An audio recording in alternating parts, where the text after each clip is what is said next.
Hey, visibility hackers, welcome to the Lifelong Podcast. It's Thursday, it's time for a conversation, and today I sit down with the social media catalyst herself, Sue Koch. So join me for this awesome episode.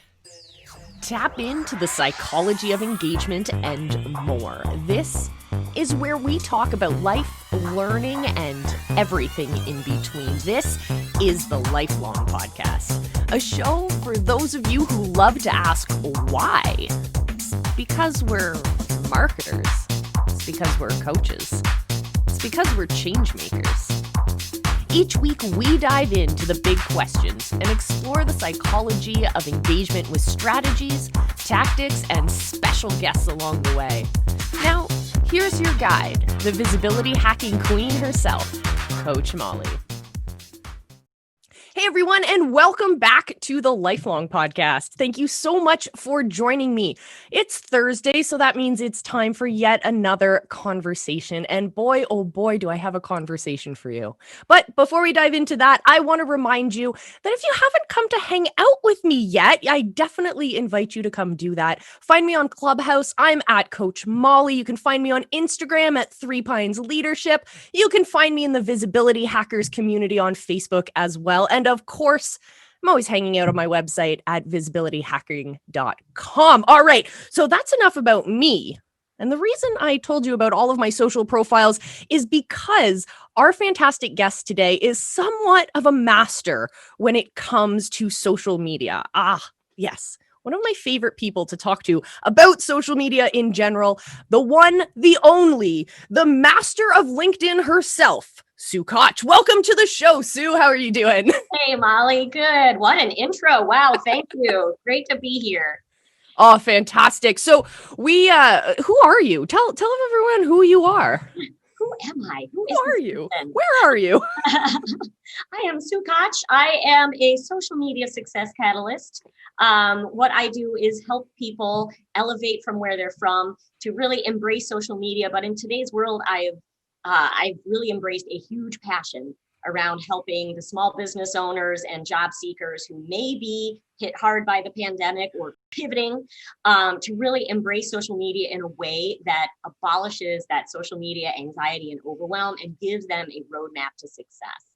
Oh, that is so needed. I know when I started building my own business and looking around at all of these different social platforms and going, are you kidding me? I have to not only be on these platforms and figure out how they work, I then have to engage with real people. And that's how I'm going to build my business. But it's not, you don't need to step into that feeling of overwhelm. And I love how you give people a blueprint and you actually show them like, this is where you should be putting some energy. And this is where you really don't need to. Don't waste your time. It's not where your people are. So tell us a bit more about why I don't need to focus on every single platform.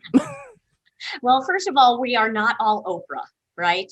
You know, the things that we hear because the influencers and experts are so elevated, what everybody hears is the same message of hustle and be everywhere and production style video and go do a lifestyle shoot. So if you've got a small business owner, like, for example, I work with a lot of people in regulated professional services. So lawyers, financial advisors, realtors. Yes, realtors have embraced a lot of the video, but even so, a lot haven't. So these people are people who have been thriving on referrals for a very long time.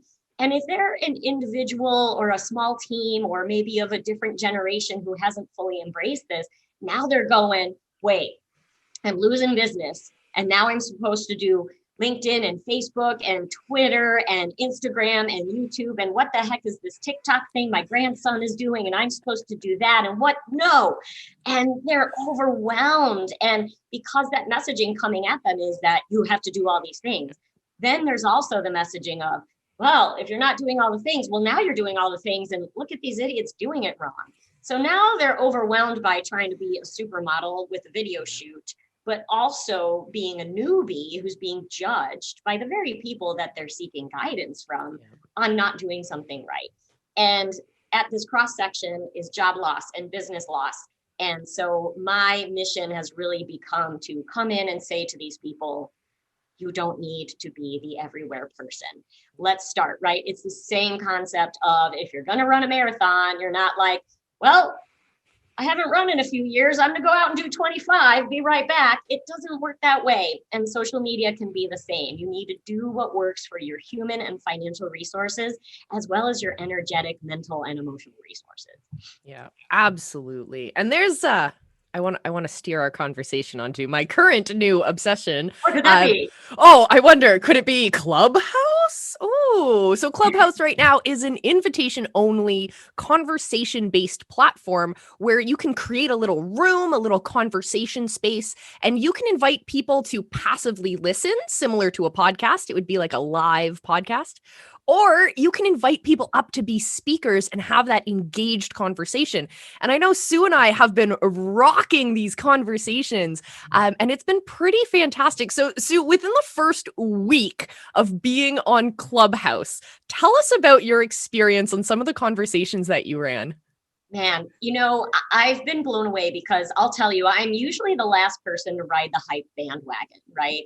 And I will even say, when Google Pages, Google threw in the towel on their social media platform, I was one who's like, told you. I just never embraced it. And and clients wanted to use it. I'm like, do your business, Google My Business and YouTube and other things more. If you have time, we'll add it in, and sure enough, it was like, we can't compete. But this one, so I'm not a hype writer, but this one, there's something about this. And I think, I've seen it in a lot of perspectives. One is kind of going back to the overwhelm point real quick is people are coming up. The number of times I've heard people, get invited to a stage to ask a question and say, you guys, I'm such an introvert and this is a little scary, but I feel free to do it on this platform because it is audio, right? And so people are getting a comfort zone here that they don't have on these other channels, which is amazing. And it does truly level the playing field. Like you and I were talking about before, I put up a topic. Let's see what happens. Facebook ads versus Apple, all the big controversy right now. And the people that joined my conversation were incredible. Like, OGs of social media, like you said, developers, originators from MySpace, Google algorithm developers. And the conversation went on for 5 hours after I left the room. And the people that you get to converse with might be these experts and influencers that you're seeing on social media that you want to connect with. And here you are in Clubhouse, literally sitting on a stage next to them, having a conversation. And it's the giving that is on this platform is amazing. People are dropping knowledge bombs all day long. It's extraordinary. So I think this is going places. Yeah, I feel it's such a powerful tool when it comes to building your expertise and establishing that authority, because you can't send this off and delegate it to a team member. Yeah. Like if Gary Vee is going to show up on this platform, it's actually going to be him. It's not going to be a team member. And so when we connect this to that, everyone's talking about authentic brand messaging and all of that. So if we talk about, let's say we are a job seeker and we're using LinkedIn and we really want to establish ourselves as the best solution to the companies that we're going out to and seeking employment with. So if we want to establish ourselves as the best possible solution, we want to go out there and we want to share our message. So LinkedIn gives us a way to do that. That's a bit more suit and tie, have you? But then we can also engage with those same people on Clubhouse and have like a conversation about it where we can really share our personality, where we can really share that expertise. In a job interview, you have only a quick couple seconds, maybe a minute at most, to answer a really like cut and dry framework-based question. But on Clubhouse, you can then establish that authority and start those conversations with the companies you want to work with. And if you're a small business owner, if you're a large business owner, having those conversations again establishes that wonderful, deep relationship and that sense of expertise and community at the same time. I love it. Really so how do you see those platforms working together? Yeah, that's a great question. And something that just also came to mind is, those people who are using LinkedIn to find jobs, and if they do find themselves on Clubhouse, that can also be a great practice ground, right? Mm-hmm. If you're nervous, or if you're someone who's been in a job for 10, 15 years, and you haven't interviewed in a while, what a great way to build up your courage, is to go raise your hand on Clubhouse and sit in a room with people and ask some questions, and then start to share some advice and your expertise, right? So that's one way of building sort of that newfound confidence and having that conversation that might be difficult. But what I think is also great is I'm starting to see those posts go by on both Facebook and LinkedIn about people being on Clubhouse. And one of the things I don't think people realize, because it started as a nuisance, right? So people started using hashtags on LinkedIn because they were just cross-posting, automatically cross-posting content. And people were like, what the hell are these things, right? Then LinkedIn started to embrace them a bit, but nowhere near the way that Facebook and Instagram had. Well, now they have put search engine behind it. So while I don't say use them like you do on Instagram, there's definitely best practice to have. But if you go out and start searching for Clubhouse, hashtag Clubhouse, and or you know people that you hope are on it, and there's people on LinkedIn that you follow that you're trying to get in front of, go look for them on Clubhouse. So search those hashtags on LinkedIn, see who's conversing around it, and if they're good people, and then think of that, make that top 10 list of people that you are trying to get in front of or that you want to build rapport with on LinkedIn. Go see if they're on Clubhouse, and then you'll see what rooms they're in. You get in their room, you raise your hand, and there you are next to them on a stage. Then you can ping them on LinkedIn and say, wow, what an amazing conversation we just had. And that job posting, I'm really interested in talking to you a little bit more about that. The thing, the topic we discussed today fits right in with that skill set you need. Great way to escalate that direct conversation with those decision makers. I'm always fascinated at how we can use technology not only to replicate the experiences we would have in person, especially now that 2020 happened and everyone's changing the way that we connect with each other. So how do we replicate those in-person experiences, but then how also do we create a better connected experience with technology so that when we do get back together, we're not just going to forget about all the advances and innovations we've had in the past few months or many months, I guess, by now. But how can we actually keep that going so that we have deeper, better, stronger connections?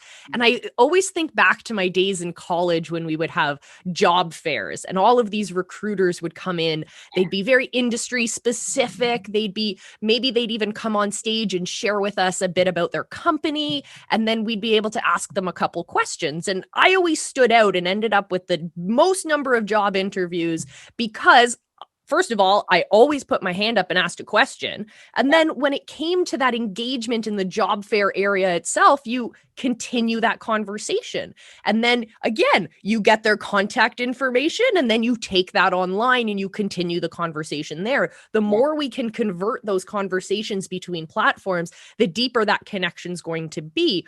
So how do we replicate that with technology? We can use that conversation-based platform, Clubhouse, to have those conversations, to get into the world of these experts or these headhunters or these companies we want to work with or these ideal clients that we want to work with. And then we can tie that back in to all of the other platforms we already used before, like LinkedIn. So what do you think about that idea? I love that idea. And the situation that you described, I'm seeing it visually, and I remember those days too, the job fair. And like you said, they're there speaking, you raise your hand and ask a question. Well, on Clubhouse, you're doing that very thing, right? You're raising your hand, they call you up, you ask a question, you hang out, and you're having a conversation with that person and other moderators and people that may be important to you. So that sort of mimics that. And then when you go over and say, all right, now I'm going to connect with you directly on LinkedIn. And then you stand out because you're the person that raised a hand, asked a question, shared some insights. So it's really is kind of that replication of that model. And even if someone's not on Clubhouse, let's say they're like, oh, not another one. I'm not ready. You can do that on LinkedIn as well. Find those ways that you can get in front of those second and third degree connections, like going into groups or searching hashtag conversation, chime in. Practice that way. So, if you're more comfortable with writing a comment, do it there. If you're more comfortable with speaking up, give Clubhouse a try. But there's always going to be a way on each channel where you can softly introduce yourself into a room or a conversation and make sure that somebody knows who you are. Yeah. And I see Clubhouse as also being a powerful space for people who may have been out of an industry and are looking at either breaking into an entirely new industry, or they've been out of an industry and they want to get back in and see what's happening and what's new and exciting.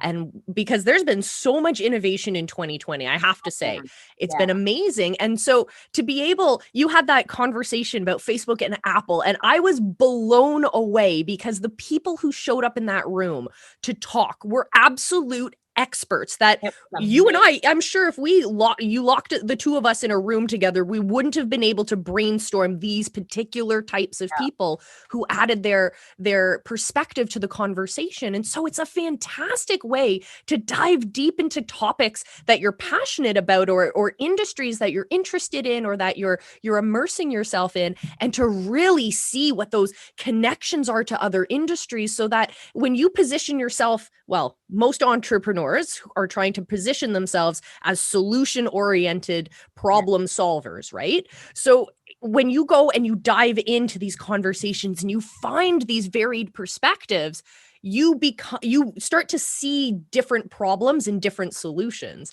And I think that is going to lead to a drastic improvement in the innovation that we're going to start seeing from companies, because we have non-company sponsored, let's call this a innovation hub. It's not sponsored by companies. Instead, it's this organic process that can be an intrinsic motivator for your employees, that you don't even have to pay for. Like, what a cool app. It's amazing. Yeah. And the other thing that, like, as you talked about that, the other thing I feel is being normalized, right, is we're also in this world where on Facebook, mostly on Facebook, and it still happens on Instagram and LinkedIn, but not to the extent. But on Facebook, it's like you follow someone, you're connected to someone, you're following an expert, and then you're just inundated with their ads and their way. So it's not even just about the echo chamber you're in, but it's about their way, right? And so what I found so fascinating is, someone might be like, Amy Porterfield is my expert and I must do courses this way, or Danielle Leslie is my expert, I must do courses this way, or,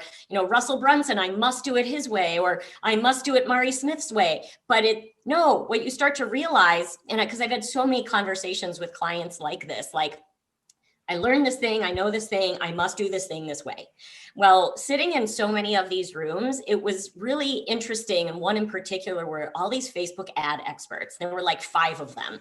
A guy came up and asked a question. They all disagreed with each other. They're all 7-figure monthly earners, all disagreeing with each other, telling this guy the way they think he should do it. And I loved that, because it was just like, see, your expert isn't the only expert. My expert is not the only expert. So it's not my way or the highway, because I learned this from Mari or John Loomer. It's, here are some ideas that are proven, but there are also other ideas that are proven. So let's do it the way that works for you. And I loved that disagreement, because I was like, yes, there's not one answer.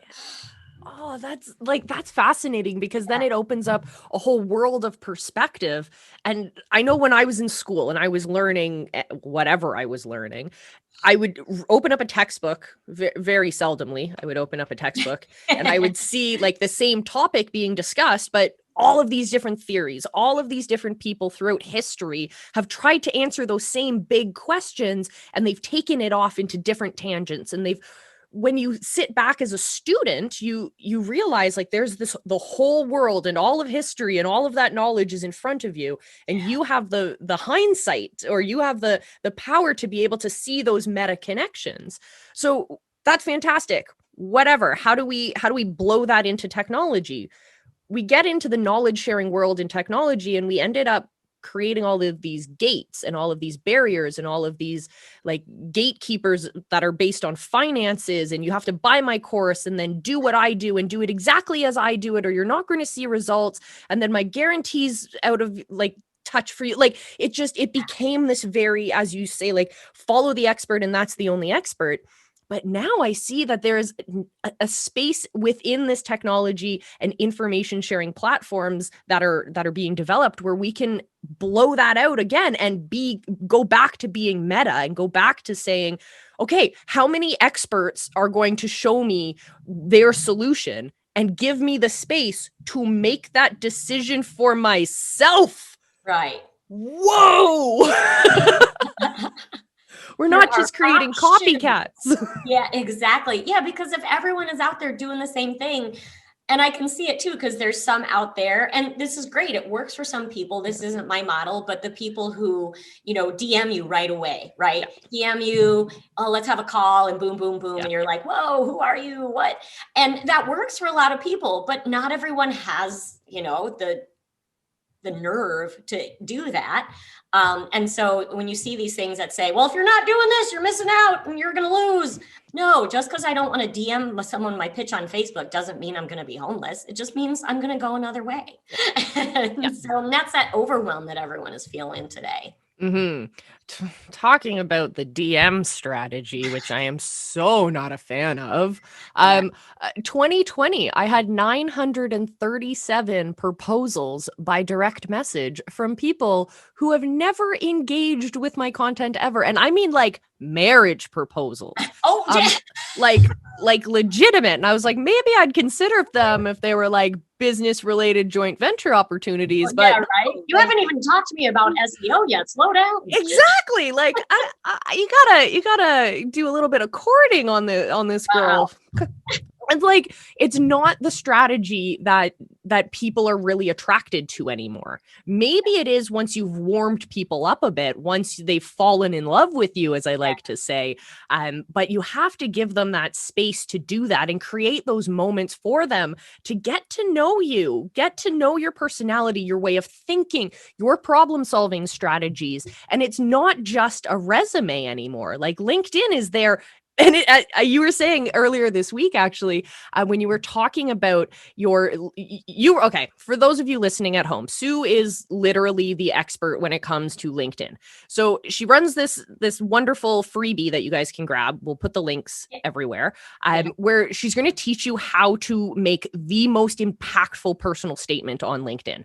And I thought it was absolutely fascinating when you were talking about this earlier this week, where you were saying like people used to use LinkedIn literally as a holder for their resume, and they would use that it's like the first paragraph people will see about you, and they would put their job objective, like their resume objective, that statement you put on the top of your resume. And that's how they with 10 years of sales experience selling widgets to middle market. Yeah, and that became how people identified you. And instead, you help people craft a statement that is more personality based and is more like creating that whole story of who you are and why you're a problem solver. And I love that, because another thing you mentioned earlier this week is that the portfolio-based resume is a thing, and it's an accepted thing. It's an expected thing in many ways. And I love that. So those of you who don't know, portfolio-based resume is the way that you would describe your resume when you've worked all over the place, all different industries where you feel like they're unrelated. But in fact, if you have the hindsight or the skill to find, I call it squirreling, to squirrel all of these things together and find those common connections, you learn what your deepest skill sets are on, again, a meta level. You step back and you go, okay, how can Sue's experience as a fitness instructor also benefit her as a social media catalyst? Like, fascinating. It's the norm. It's like people are doing a lot of things concurrently and have a lot of amazing history, and people have anxiety about one, like what I've done. Like, on my LinkedIn profile, my social media business is first, of course. But the second thing that shows up is that I'm a fitness instructor. It's part of my life. I love it. It's a passion. There is a lot of cross skill and actually a lot of cross pollination of business.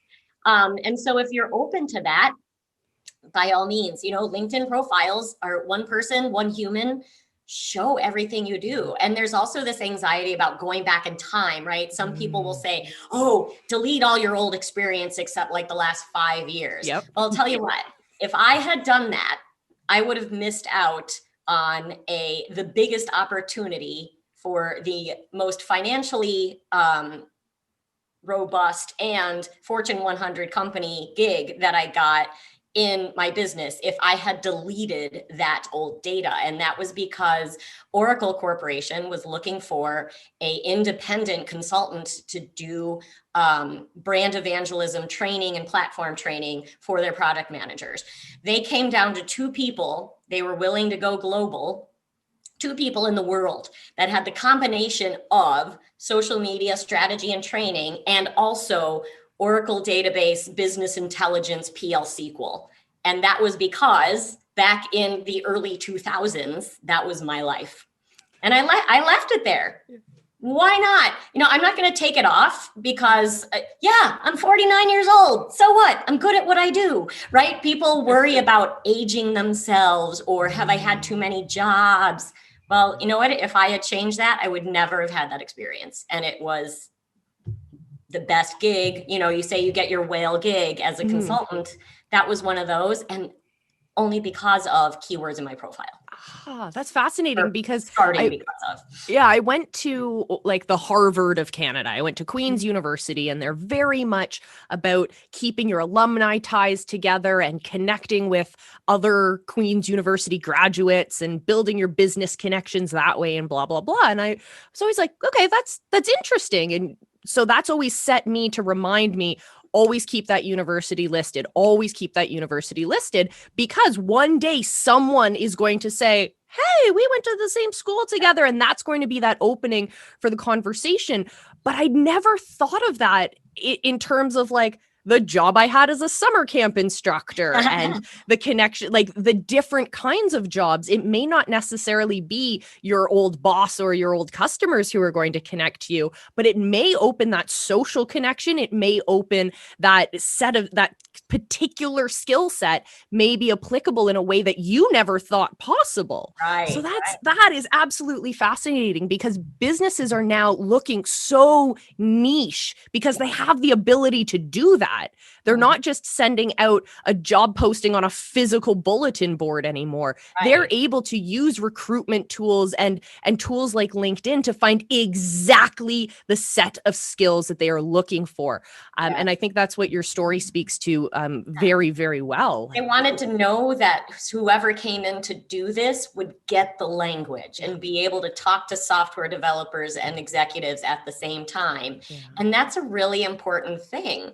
And so that's why, I say leave it all on there and make sure that it's filled out. Go back in time and add stuff to it because the keywords matter and the relationships, like we were talking about the cold DM, Hey, Frank, I see you're a lawyer and I help lawyers with SEO. Well, I'm not Frank and I'm not a lawyer. Exactly. And but if someone were to come to you and be like, wow, I saw the content piece that you wrote and it was so enlightening. And then I couldn't believe it when I looked at your profile and oh my God, we went to the same summer camp, whatever it might, that's how you start a conversation. Yeah.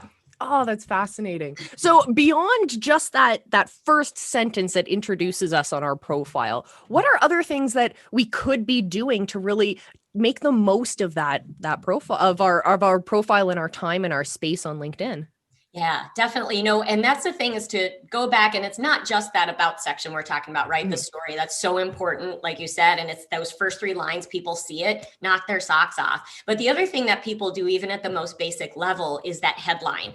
And so kind of the top 3 things that are most important initially for keywords are like the headline and that about section and what you have in your first like experience section. So people put in their headline, owner, founder, VP of Ops, CEO. Everyone's a CEO, right? So add to it, CEO of expertise in empowering abused women to rise above in their entrepreneurial journey. Like you can add all of these things in there so that one, your keywords are there. Now don't force the keywords, make it conversational, but add those important ones. I have social media strategist and trainer and a variety of other things in my headline. If I just put owner, social media company, it wouldn't get me very far. Yeah.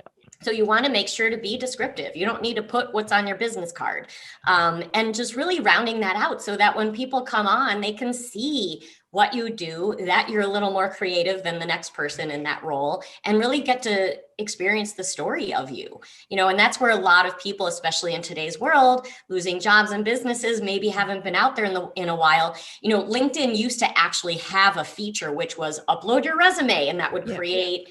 And a lot of people just kind of have left those components. So get that out of there and get it current. And then, if you're not comfortable engaging or sharing or creating content yet, I do a webinar every quarter, and I might start to do it monthly because people need this now. I do a webinar on how you can build relationships in 5 minutes a day on LinkedIn without even producing content.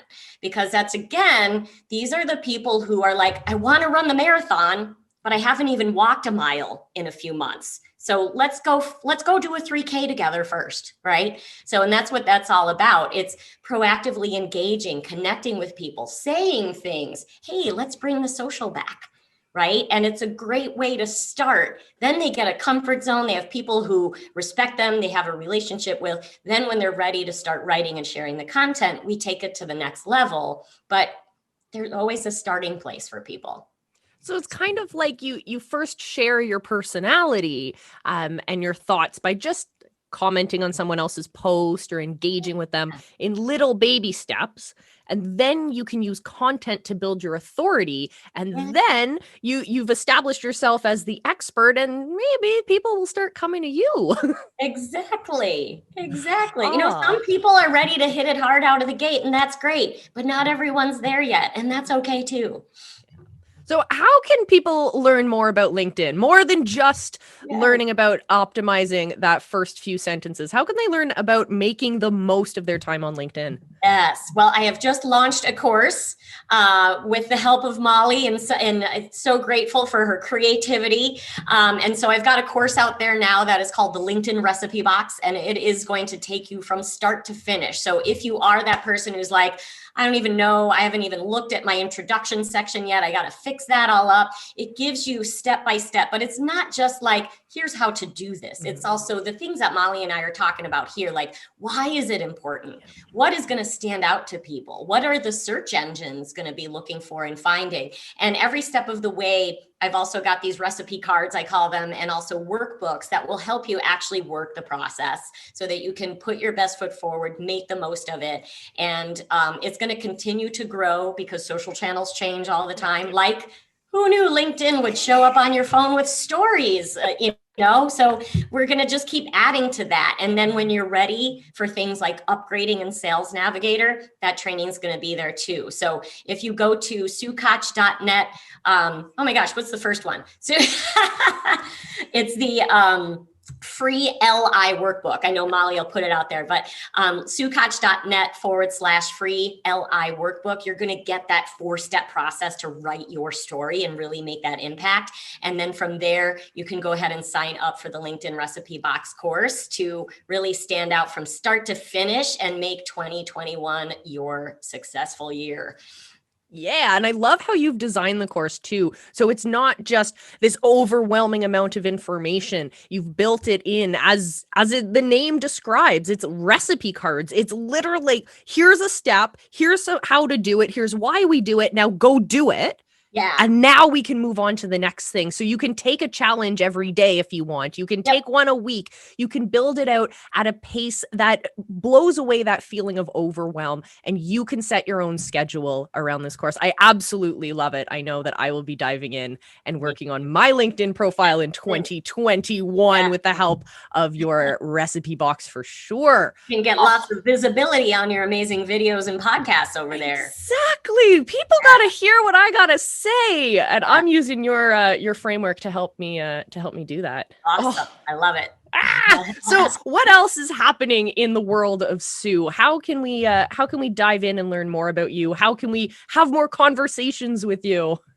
Yes. Excellent. Well, you can find me anywhere on social media at Sue Koch Catalyst, on LinkedIn at Sue Koch, and on Clubhouse at Sue Koch. I'd love to have some conversations with you over there, jumping into a lot of rooms, learning and sharing.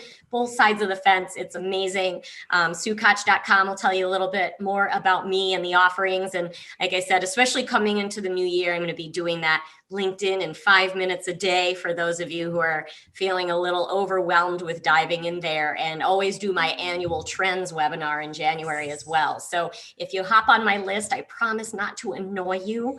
It's very giving and opportunities to just learn and grow and share ideas. So I'd love to see anyone over there on the webinars and and asking me questions, because that Q&A is what drives the rest of the content we all produce, right?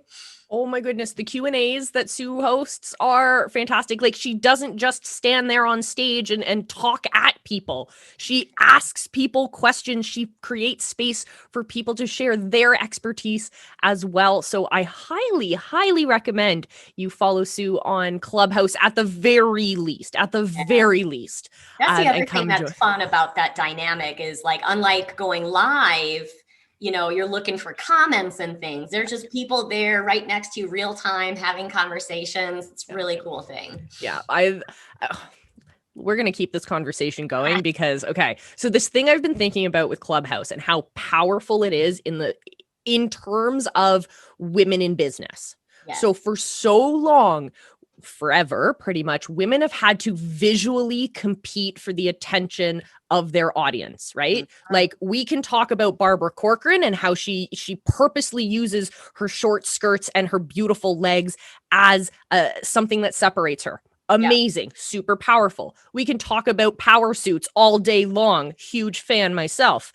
But what happens when we create a platform where women no longer are trying to do all of that extra work? We don't have to do our hair, our makeup. We can wear our pajamas. We can be doing our dishes or taking care of our households or doing whatever we do as women, and still engaging in these conversations. And I think this is an incredibly powerful tool because it's really going to level that playing field and allow us to get back to ideas rather than judging people visually before they even open their mouths. Oh my gosh. Or having so much to add, but you just can't that day, right? Yeah. And that is okay. And I'm sorry, but there is a huge difference between men and women and the pressure to go live on video, because there's a lot more that a woman has to do to compete. And what she sees coming at her on social media and being like, I got to do that. Not today. While there's 3 kids, she's trying to homeschool, and maybe she's a single mother with 3 kids at home, pulling her hair out, trying to get stuff done. Just getting ready to do that video is an overwhelm that men will never understand. Clubhouse just abolishes that. And I love that. Yeah, I'm so excited to see. There's also so many young people on this platform as well. And it's been really powerful to engage with these college students, for example, who really are seeking to talk to these experts who are experts in the field that they're learning about in their textbooks or in their classes, and then to actually be able to sit there and have a conversation. One of the women I met, or two different women I met in one group that I hosted. I host a show every day called Disrupting Education, where we talk about how we can, disrupt the traditional education system. And on the very first episode that I hosted, the very first conversation, I had this woman come in, and her whole thing is helping people run for office and helping them with their political strategies and all of that, which to me is fascinating. Yeah. And then I also had someone who had in the previous January, had just successfully run for a state representative, like House representative seat. And she's from the Brooklyn or the Bronx, or she's from New York. And I was like, that is so fascinating to have these 2 people who are experts in a field that I'm not an expert in, but we connect on the level of values and wanting to inspire people. And hearing their stories of going into these rooms of these young people who are talking about clubbing or talking about, whatever, life in Atlanta. And they go in as these professional experts, and they start engaging on a person-to-person level with these people. Oh, that's cool. And the story, like they were sharing stories of how these young people would be like, oh, Miss Chantel, they treat her with this level of respect, and they're blown away. Like, no way a member of the house is going to be in this room. Like, no way you're going to come. No way. Wait. Yes way. It's whoa. And I have this access to this person where I can ask them questions. And they were talking about how amazing it is to have this access to people, to inspire them to stand up for their communities and to run for office and to try and put on a professional hat that they never thought possible. Yeah. So now with LinkedIn, and connecting it with Clubhouse, we have this train, this funnel, this system now to help inspire these young people, create mentoring opportunities, have those deep conversations to help them show them that they have the power, they have the ideas to literally change the world. And then we throw them over into LinkedIn and say, these are the people you need to connect with because this is how you're going to make this possible. I'm like, I get shivers thinking about this because the possibilities are so powerful. Yeah, like, when we first started, this whole pandemic and Zoom bombing started happening, like crazy hackers. But I love this idea of room bombing in Clubhouse to be like, all right, you guys are having a party in here, but let's get down to business. Yep. And that people are coming in as role models and uplifting these kids. And then, yes, jump from there on the LinkedIn and tell this person who has a seat on the Senate or whoever just came to talk to you, I love what you just said in Clubhouse. I'd love to connect here and follow your journey as a role model. I mean, that's really cool. Yeah. And I think the Clubhouse is really powerful too, because you cannot direct message people.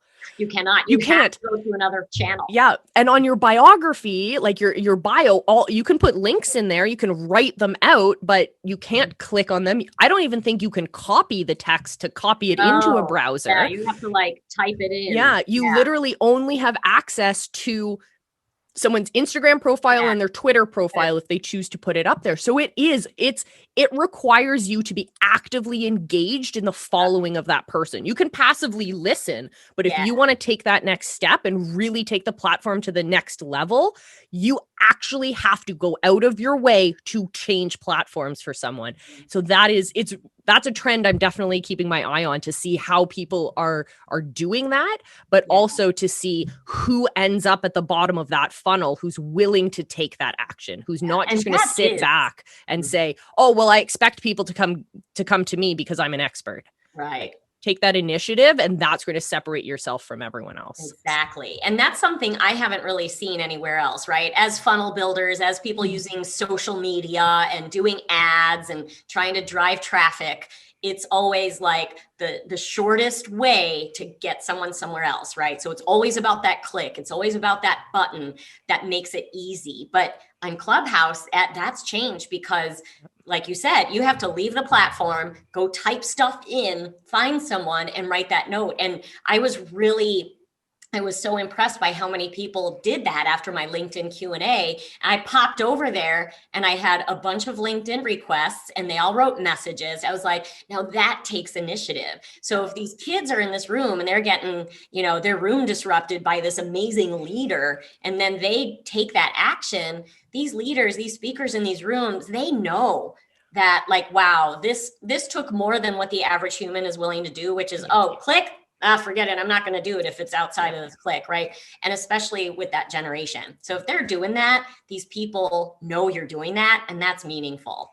Yeah, absolutely. It's like the power, if we go back to pre-digital times and looking for jobs, the keeners were the kids who handed in their resumes and then called and said, hey, did you get my resume? Like, that's the same kind of thing without it being annoying, without it being kind of intrusive, where you're continuing the conversation and you're taking a really beautiful leadership kind of initiative to show that organization or that person that you are a standout. When you're given a problem, you are willing to go above and beyond to find that solution. And that's a skill you can't teach. And that's a skill that people are going to try and pack on their resume, but it's how do you actually prove that? And you do it by taking that initiative to send them a message. Like, crazy idea.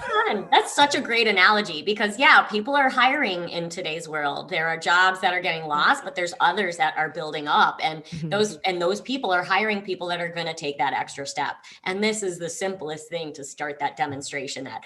I took the time in today's digital world of one click only and actually explore to find you.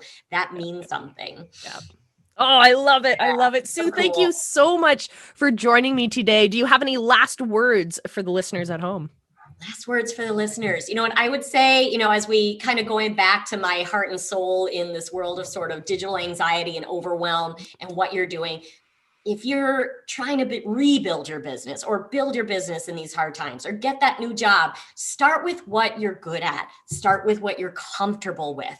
Pick that one thing that you can tackle, kick ass at. Because once you get there, that is going to dissipate the overwhelm you feel about spreading it out across different locations on different social channels, creating content, taking uncomfortable actions. So start with that one thing. And so that's why I built the program the way I did too, is like, just watch a video and do the thing. If you want to do the next one, if you want to do it like Netflix and spend an entire day, go for it. But if you want to just do one day at a time, build your comfort zone and do more and more, do that too. So be graceful with yourself, do what you need to do to tackle it. Follow Molly and I on all the places. We're on all the places, and we're there to support you. Oh, fantastic, Sue. Thank you so much. Make sure you guys listening at home check out all of Sue's amazing stuff. If you don't have the recipe box, you are entirely missing out. I'm sorry. Get on it right now. Links are down in the description. And my friends, thank you so much. Bottom of my heart, thank you so much for joining me for yet another conversation. I hope that you got some amazing value out of it. I know I did for sure. And make sure you join Sue and I on Clubhouse. We have lots of fun conversations. Our links are all in the description. I know I've said that 100 times, but have you checked the description, my friends? All right. I love you guys from the bottom of my heart. I will see you again for our next episode. And until then, remember, I love you. Be excellent to each other. Thank you so much for joining me for this episode of the Lifelong Podcast. Make sure that you visit me at visibilityhacking.com and become an official visibility hacker. And while you're at it, if you found value in this show, we'd really appreciate if you rated us on iTunes or whatever platform you watch us on. Give us a thumbs up if you're watching on YouTube as well. And if all of that seems like a little bit too much effort, then simply telling your friends about this show would be of great help to us. And also, if you're interested, I do one-on-one coaching. So thank you again for joining us here. Remember, I love you, and be excellent to each other.